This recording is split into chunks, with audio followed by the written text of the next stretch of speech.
વૈષ્ણવો અમારી પાસે આવે કે તમારા ઠાકોરજીનો અમને 56 ભોગનો મનોરથ છે, પાલનાનો મનોરથ છે. અમે કહીએ તથાસ્તુ. તો ગધેડા થવા જેવી વાત થઈ ગઈ. અમારા ઠાકોરજીને તમે ઝુલાવી નથી શકતા, અમારા ઠાકોરજીના તમે ચરણ સ્પર્શ નથી કરી શકતા, અમારા ઠાકોરજીની તમે આરતી કરી નથી શકતા, અમારા ઠાકોરજીને તમે સ્નાન નથી કરાવી શકતા, પોઢાવી નથી શકતા, એનો મનોરથ ભાઈ સાહેબ થયો કેવી રીતે તમને? કાલ તો કોઈના ઘરમાં ઘરને ઘૂસી જશો ને કહેશો કે તમારી પત્ની બહુ સુંદર છે, અમારે મનોરથ થયો છે. તો એવું કઈ મનોરથ ઘૂસી શકાય? મારા ઘરમાં રહેનારી મારી બાયરીનો મનોરથ તમને થાય તો થયો કેવી રીતે? મૂંઝવણ છે, આ મોટી મૂંઝવણ છે કે મારે માથે બિરાજતા ઠાકોરજીને મનોરથી તમે થઈ ગયા. ભાઈ તમને આટલી તાલાવેલી હોય તો તમારે ઠાકોરજી પધરાવી લેવા જોઈએ અને સેવા કરવી જોઈએ. તમને સેવા કરવી નથી. સેવા નથી કરવી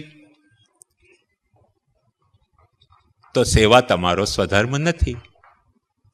જ્યારે સેવા તમારો સ્વધર્મ નથી ત્યારે સેવા તમારો પરધર્મ થઈ ગયો. જ્યારે પરધર્મ થઈ ગયો ત્યારે એને આચરવાની તમને દરકાર હોવી જોઈએ નહીં.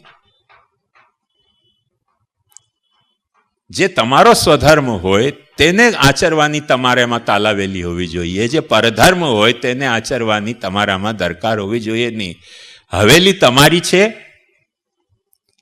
જો તમે એમ માનતા હો કે હવેલી તમારી, મહારાજોને કાઢો, ઘૂસી જાઓ તમે અંદર. તમારે ઘૂસવું નથી હો પાછો. કેમ કે ઘૂસો તો સેવા માથે પડે. એ સેવા માથે પડે પાછું તમને પોસાતું નથી. સેવાના નામે તમે ભેટ ન ધરો તે અમને પોસાતું નથી. મિયા બીબી રાજી તો ક્યાં કરેગા કાજી. હા, આપણે બંને રાજી થઈ ગયા છે એકબીજાથી. ધર્મ સંકટ એને કારણે ઉભો થયો છે. અમારા ઠાકોરજીનો મનોરથ તમને થયો કેમ એનો ખુલાસો તમે તમારા દિલમાં પૂછો.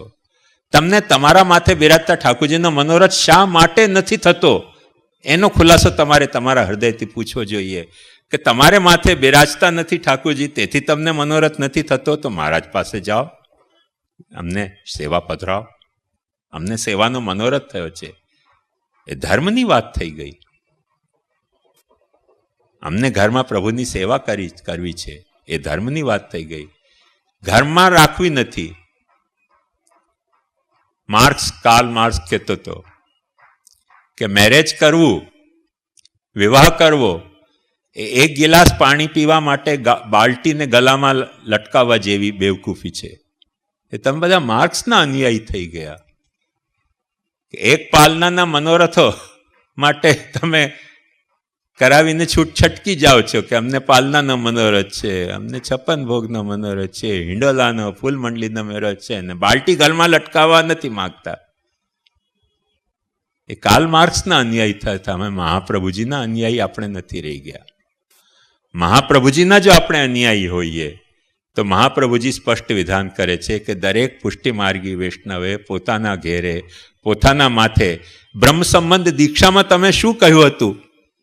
ઠાકોરજીની સામે હાથમાં તુલસી પત્ર લઈને કઈ શપથ લીધી છે કે મારું ઘર તારા સેવા માટે વાપરીશ, મારું ધન તારી સેવા માટે વાપરીશ, મારો પરિવાર તારી સેવા માટે વાપરીશ. તમારા ઘરમાં જેની માટે તમે સમર્પણ કરી રહ્યા છો તેને માટે વાપરવાની તમારી તૈયારી નથી, અને પારકા ઘરમાં તમે મનોરથો કરો. એ નીતિ કહેવાય કે અનીતિ? ધર્મ સંકટ ત્યાંથી ઊભો થાય છે. આજે આપણે એમ સમજી ગયા કે આનું નામ ધર્મ છે, પણ આ ધર્મ નથી. આ જો ધર્મ હોય તો ઘણી બધી વસ્તુઓને પછી આપણને છૂટ આપવી પડશે. આજે તમે અમારા ઠાકોરજીનો મનોરથ કરી રહ્યા છો, કાલે કોઈ અમારા ઘરના બીજા કોઈ મેમ્બરોનો મનોરથ કરશો, એની અમારે છૂટ આપવી પડશે. એ આપવી કે ના આપવી, એ બધા પ્રશ્નો છે ધર્મ સંકટના. એટલે એ બધા જ પ્રશ્નોનો ખુલાસો આપણને શોધવો પડશે. અને મનની ફિતૂરથી કે અમારો ધર્મી માર્ગ છે, અમારો પ્રમેય માર્ગ છે, ફલ માર્ગ છે, એમ છટકબારી શોધવાથી નહીં ચાલે. મહાપ્રભુજીના વચનો આપણે સામે મૂકીને વિચારવા પડશે કે આ વચનના આધારે કઈ જાતની ભગવત સેવા આપણો ધર્મ છે, કઈ જાતનું સમર્પણ. ફક્ત શું તુલસી સમર્પણ કરવું તેનું નામ બ્રહ્મ સંબંધ? કે બ્રહ્મ સંબંધમાં કહેવામાં આવેલી દરેક વસ્તુને પ્રભુ સેવા માટે ઉદ્યત કરવી, તૈયાર કરવી, તેનું નામ બ્રહ્મ સંબંધ? એ આપણને વિચારવું પડશે. જો એના માટે આપણી તૈયારી ન હોય, જો એના માટે આપણી તૈયારી કે આપણી અનુકૂળતા ન હોય આપણને, તો મહાપ્રભુજી પાછો એમ કહે છે કે જો સમર્પણ તમારાથી ન નપતું હોય તો સેવા તમારા માટે સ્વધર્મ નથી, તમારા માટે શરણાગતિ ધર્મ છે. એ શરણાગતિ ધર્મ આપણે સ્વીકારવો જોઈએ. એ શરણાગતિની જે મહત્તા છે, આજે પુષ્ટિમાર્ગમાં પંચાયત એવી ઊભી થઈ ગઈ કે ક્યાંય પણ હાલતા ફરતા બાળકો પાસે વૈષ્ણવો પહોંચી જાય, નામ આપી દો, કાન ફૂંકી દો, કંઠી પહેરાવી દે, આપણે સમજી લઈએ. એનાથી આપણે એમ સમજતા હોઈએ છીએ કે આ નામની દીક્ષા જે છે તે કંઈક ઓછા ગ્રેડની દીક્ષા છે અને બ્રહ્મસંબંધની દીક્ષા જે છે તે કોઈક મોટી ગ્રેડની દીક્ષા છે. એમાં ઓછું કે વધતું કાંઈ નથી. સીધી વાત આપણને સમજવી પડશે. આજે નહીં સમજો તો કાલે સમજવી પડશે, કાલે નહીં સમજો તો પરમ દિવસે સમજવી પડશે, આ વર્ષે નહીં તો આવતે વર્ષે સમજવી પડશે. કેમ કે મહાપ્રભુજી ચોખ્ખો આ વિધાન કરે છે કે જેનાથી પોતાના ઘરમાં સેવા નથી નપતી તેને શરણાગતિનો માર્ગ અપનાવવો જોઈએ. તો સો સેવા નાહી નિવેગી તાતે તો કો બ્રહ્મ સંબંધ નહીં દેતું કરકે મહાપ્રભુજીએ નામ નિવેદન કરાવ્યું. એક વાર્તા નહીં, અનેક વાર્તાઓ આ બાબતમાં પ્રમાણ છે. અમને લોકોને હિંમત કેવી રીતે પડી? મને તો એ જ ખબર નથી પડતી કે જ્યારે મહાપ્રભુજીને હિંમત નથી પડતી, જે કોઈકને ચરણરજ આપી દે કે ચરણનો જલ આપી દે અને એને માનસી સિદ્ધ થઈ જાય, એટલું સામર્થ્ય જ્યારે આપનામાં હતું, એમ કહેતા કે નહીં તારાથી ભગવત સેવા નહીં નભે તેથી તને આ બ્રહ્મ સંબંધ નથી આપતો, તારાથી ભગવત સેવા ન નભે એટલે તને બ્રહ્મ સંબંધ નથી આપતો, તને શરણાગતિની દીક્ષા આપું છું. તો જેની હિંમત મહાપ્રભુજીને નહીં પડી, અમારામાં એટલે અમો ગોસ્વામીઓમાં મહાપ્રભુજીના વંશજ હોવા સિવાય બીજી યોગ્યતા કઈ? એક યોગ્યતા છે મારામાં કે 6 ફૂટનો છું, ચોટલી છે, એ તો કોઈને પણ હોઈ શકે. ધોતી ઉપરનો પહેર્યો છે એ કાંઈ યોગ્યતા નથી. તમને બધાને ખબર હશે, મુરારી બાપુએ કાલી શાલ ઓઢી તો બીજા પણ મુરારી બાપુ હોય કાલી શાલ ઓઢવા માંડી, એમને કાલા ચશ્મા પહેર્યા તો બીજાએ પણ કાલા ચશ્મા પહેરી લીધા. એમણે પૂછ્યું ભાઈ તમે કેમ આવું કરો છો નવર્તન? એમણે કહ્યું તમારા પિતાએ નામ તમારું નામ મુરારી બાપુ રાખ્યું, અમારા પિતાએ અમારું નામ મુરારી બાપુ રાખ્યું. હવે બાપુ જ જો પોતાના દીકરાનું નામ બાપુ રાખતા હોય તો જવું ક્યાં? એક ધર્મ સંકટ પાછો. તો આવી જાતના ધર્મ સંકટો આપણે ત્યાં ઊભા થઈ રહ્યા છે અને એ ધર્મ સંકટોનો ઇલાજ આપણે આપણા શરણાગતિનો જે સ્વરૂપ છે, શરણાગતિની જે મહત્તા છે એને સરખી રીતે નહીં સમજીએ તો કાંઈક આડું અવળું આંધલે બહેરું કૂટાઈ જશે. એટલે શરણાગતિની દીક્ષાને ઓછું નહીં માનો. મહાપ્રભુજી તો ત્યાં સુધી કહે છે કે જેનાથી પુષ્ટિ ભક્તિ નભતી હોય કે જેનાથી પુષ્ટિ ભક્તિ ન નપતી હોય, અલૌકિક મનસ્સદ્ધૌ સર્વાર્થે શરણમ હરિ કલૌ ભક્ત્યાદિ માર્ગા હિ દુસ્સાધ્યાયતિ મેમતી. ભક્તિ કદાચ તમારાથી નહીં નભે. શરણ માર્ગ સર્વના માટે સર્વોદ્ધારક માર્ગ છે. સર્વોદ્ધારક પ્રયત્નાત્મા કૃષ્ણ પ્રાદુર્બભુવઃ. કૃષ્ણ તમારો રક્ષક છે. એ જે તમારો ભાવ છે એ કૃષ્ણના સર્વોદ્ધારના સામર્થ્યનું મહાત્મ્ય છે. એટલે જેનાથી સેવા નભે કે ન નભે, ભક્તિ નભે કે ન નભે, સમર્પણ નભે કે ન નભે, પણ શરણાગતિનો દરેક જીવ અધિકારી છે. એ શરણાગતિની મહત્તા આપણે ચાલુ ખાતામાં ઓછી માની લીધી અને સેવા, ભક્તિ અને સમર્પણની ખોટા અર્થમાં મહત્તા વધારે માની. તેથી આ ધર્મ સંકટ ઊભો થયો છે. એ ધર્મ સંકટોનો આપણને ઉપાય શોધવો પડશે. નેગેટિવ કે પોઝિટિવ એ વસ્તુ નથી હું કહેતો ભારપૂર્વક.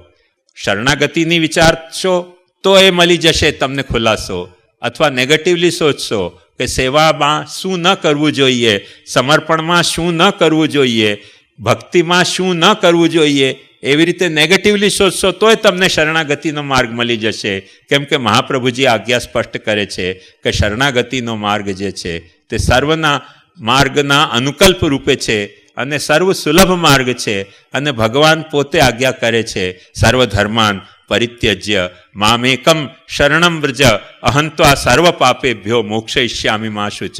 હું તને બધા ધર્મોની ચિંતા છોડીને તું મને શરણ તરીકે સ્વીકાર કર, તું મારા શરણમાં આવ, હું તને બધા જ ચિંતાઓથી મુક્ત કરીશ. પ્રભુ જ્યારે આવું વરદાન આપણને આપતા હોય તે વખતે શરણ દીક્ષાની આપણે મહત્તા ઓછી આંકીને આ સેવા સમર્પણ અને ભક્તિની મહત્તા વધારે આંકી તો ભાઈ જેના માટે છે એના માટે તો સાચી છે, પણ જેના માટે સાચી નથી એના માટે સેવા પણ પરધર્મ હોઈ શકે છે, સમર્પણ પણ પરધર્મ હોઈ શકે છે, ભક્તિ પણ પરધર્મ હોઈ શકે છે. જેનો સ્વભાવ ભક્તિનો નથી એને પરાણે આપણે ભક્તિ કરાવવા જશું ને તો એ ભક્તિ કોઈ દિવસે નહીં કરશે, ભગતિ જ કરશે. સમર્પણ પણ કોઈ દિવસે સાચો નહીં કરે, સમર્પણના નામે કાંઈક ને કાંઈક ગતકડા કરશે. સેવા પણ એ સાચી રીતે નહીં કરે, તનુજા વિત્તજા નહીં કરે, તનુ વિત્તજા નહીં કરે, તનુજા વિત્તજાના ભાગલા કરીને જ સેવા કરશે. કેમ કે એ સેવા કરવાનો એનામાં સેવા એના માટે સ્વધર્મ છે નહીં.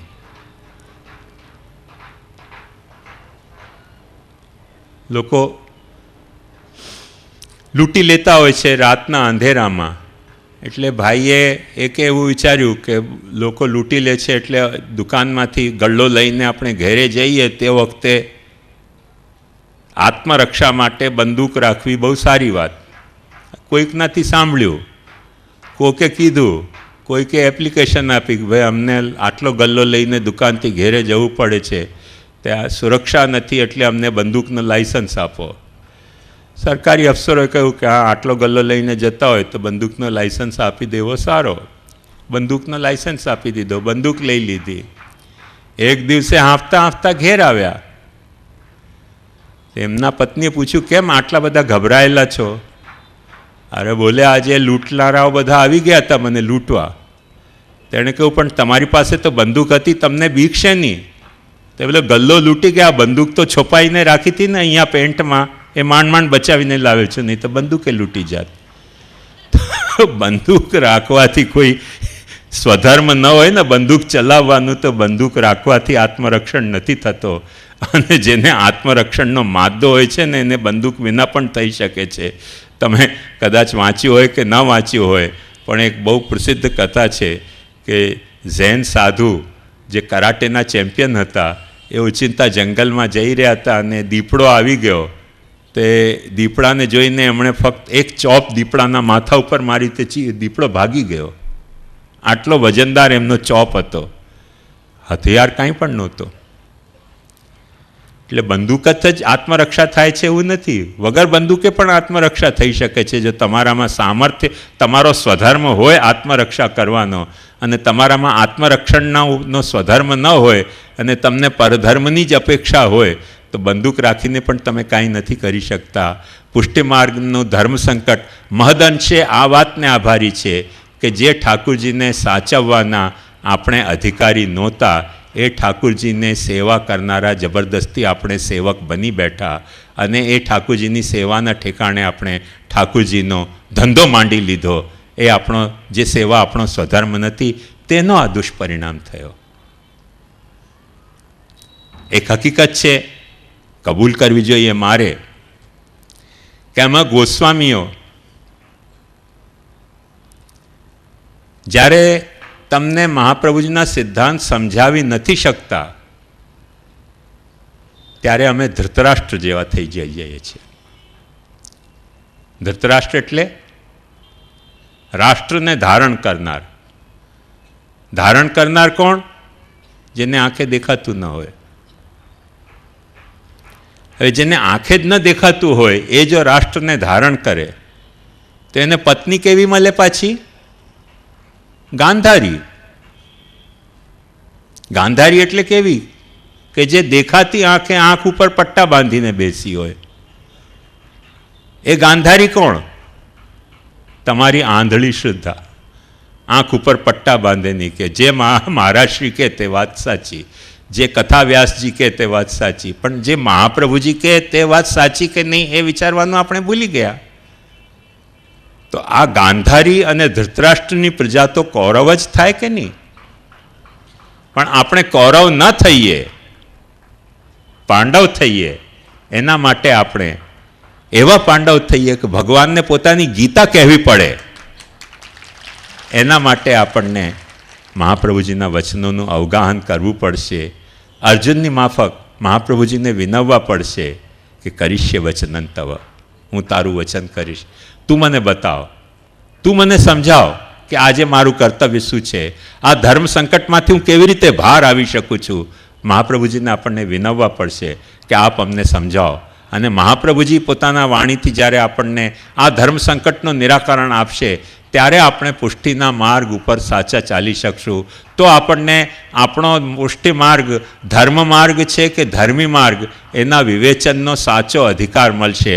આજે આપણને ખબર નથી પડતી કે આપણો ધર્મ માર્ગ છે કે ધર્મી માર્ગ છે, પ્રમાણ માર્ગ છે કે પ્રમેય માર્ગ છે, સાધન માર્ગ છે કે ફલ માર્ગ છે. અથવા તો સાધન છે તો શું છે અને ફલ છે તો શું છે?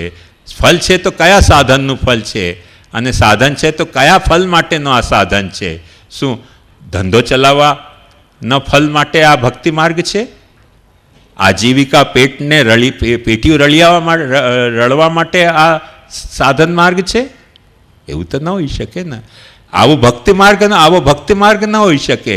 ભક્તિ માર્ગને જો આપણને સ્વીકારવો હોય તો આપણને મનમાં આ વાત સ્ફુટ રાખવી પડશે કે જે પ્રભુ જેવી ભક્તિથી પ્રસન્ન થાય, જેવી ભક્તિના ભાવાત્મક સ્વરૂપ પ્રભુ છે તેવી ભક્તિ આપણા કરવામાં આપણી તૈયારી, આપણી અનુકૂળતાઓ હોય તો ભક્તિ આપણો સ્વધર્મ છે. વરના ભક્તિ આપણો સ્વધર્મ નથી. જેનો હશે એનો હશે. કોઈકનો 100 ગાળો આપવાનો સ્વધર્મ હતો શિશુપાલનો, એને 100 ગાળ આપવાથી મુક્તિ મળી. તેથી કાંઈ આપણે પ્રભુને 100 ગાળ આપી શકીએ? ના આપી શકીએ. યશોદાજીએ કૃષ્ણના હાથ બાંધી દીધા, ઉલુખલમાં બાંધી દીધા. માતા તરીકેનો એમનો સ્વધર્મ હતો કે છોકરું તોફાન કરે તો એને બાંધી શકાય. પણ તેથી કાંઈ આપણો અધિકાર છે? એ અધિકાર નથી. એટલે આપણો અધિકાર શું છે એ જ્યાં સુધી આપણને ભાન ન હોય ત્યાં સુધી આપણને આપણો માર્ગ શું છે એનો ભાન નહીં થાય. અને આપણો માર્ગ શું છે નહીં હોય ત્યાં સુધી આપણને કોઈકને કોઈક ઊંઠા ભણાવતા જ રહેશે. એટલે એ આપણે ઊંઠા કોઈ આપણને ન ભણાવીએ એના માટે સૌથી પ્રાથમિક આવશ્યકતા છે કે મહાપ્રભુજી વગેરે પૂર્વાચાર્યોના વચનોના આધારે આપણે આપણા માર્ગની સાચી સમજ કેળવવી જોઈએ. અને એ સાચી સમજ કેળવવા માટે આ ચિંતન શિબિરોનું આયોજન છે. આ ચિંતન શિબિરો, ઘણા લોકો કહે છે શ્યામ મનોહરજીને લોહી પીવાની ટેવ છે. તો તમારો લોહી પીવાનો હોય તો એક વાત સાચી સમજો કે લોહી તમારો પીવાનો નથી, લોહી તમારો શુદ્ધ થયો હશે જો આ વાત તમારે ગળે ઉતરી હશે. અને જો નહીં ઉતરી હોય ગળે તો કદાચ પીવાનો હશે. તો હું અપરાધી થવા મારી જાતને કબૂલ કરું તૈયાર છું, મને એ બાબતમાં સંકોચ નથી. એક ભાઈએ મને હમણાં જ થોડાક દિવસ પહેલાં પૂછ્યું કે આટલા વર્ષથી આપ આ બધી વાત કરી રહ્યા છો, આપને પોતાની સફળતા કે નિષ્ફળતાની બાબતમાં શું પોતાનું મૂલ્યાંકન કરો છો? મેં એમને એક જ વાત કહી કે સફળ થયો છું એવો મારા મનમાં અહંકાર નથી, અને નિષ્ફળ થયો છું એવી મારા મનમાં નિરાશા નથી. મારા મનમાં ફક્ત એક સંતોષ છે કે મહાપ્રભુજીના વચનને કહેનારો હું નમક હરામી માણસ નથી પુષ્ટિ માર્ગી. એનો મને સંતોષ છે. અને શ્રી મહાપ્રભુજીએ એક કૃપાથી સામર્થ્ય આપી છે કે હું નમક હરામ નથી. મહાપ્રભુજીના વચનો તમને કહેવા માગું છું અને તમને નથી કહેવા માગતો. મેં જેવી રીતે સવારે તમને કહ્યું કે આપણે સહુ મહાપ્રભુજીના છીએ. એક વાત ધ્યાનથી સમજો કે પુષ્ટિ માર્ગ નથી અમારા ગોસ્વામીઓનો માર્ગ, પુષ્ટિ માર્ગ નથી તમો વૈષ્ણવોનો માર્ગ. પુષ્ટિ માર્ગ એ આપણો માર્ગ છે. આપણે સહુ મહાપ્રભુજીની સૃષ્ટિ છીએ. અમે બિંદુ સૃષ્ટિ હશું તો તમે નાદ સૃષ્ટિ હશો, તમે નાદ સૃષ્ટિ હશો તો અમે બિંદુ સૃષ્ટિ હશું. પણ છે આપણે ભાઈ, એકબીજા આપણે ભાઈ છીએ. આ સંપત્તિમાં આપણો વારસો સમાન છે. દરેકને આ સંપ્રદાયના સિદ્ધાંતને જાણવાનો, માણવાનો, જીવવાનો મૌલિક વારસ હકદારનો હક છે, પણ કોઈને વેડફવાનો કોઈને પણ હક નથી. કેમ કે આ સંયુક્ત પરિવારની સંપત્તિ છે. કોઈને વેડફવાનો, દુરુપયોગ કરવાનો આનો કોઈનો અધિકાર નથી. એ ભાવ દરેક વૈષ્ણવનો અને દરેક ગોસ્વામીઓનો સ્પષ્ટ હૃદયમાં હોવો જોઈએ કે આનો ઉપભોગ કરવાનો પૈતૃક સંપત્તિ છે, એનો દરેકને અધિકાર છે, પણ દુરુપયોગનો કોઈને અધિકાર નથી.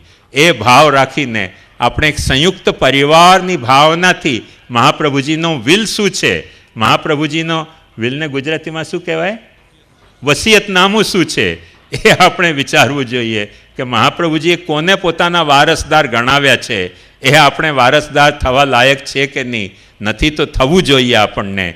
કેમ કે આપણે મહાપ્રભુજીના વંશમાં જન્મ્યા, મહાપ્રભુજીના વંશમાં, શિષ્ય વંશમાં કે પિતૃવંશમાં જન્મ્યા એ મુદ્દો નથી. મહાપ્રભુજી ચોખ્ખે આજ્ઞા કરે છે કે પુષ્ટિ માર્ગમાં પણ પ્રવાહ માર્ગી જન્મ લઈ શકે છે અને પ્રવાહ માર્ગીના ઘેરે પણ પુષ્ટિ માર્ગી જન્મ લઈ શકે છે.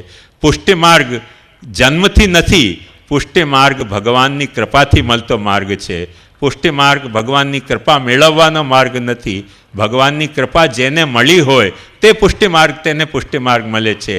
આપણે પુષ્ટિ માર્ગમાં જન્મ્યા તે આપણા પુષ્ટિ માર્ગના હોવાનો સાચો પ્રમાણ નથી. આપણામાં પુષ્ટિ માર્ગ જન્મે તે સાચો આપણા પુષ્ટિ માર્ગી હોવાનું પ્રમાણ છે.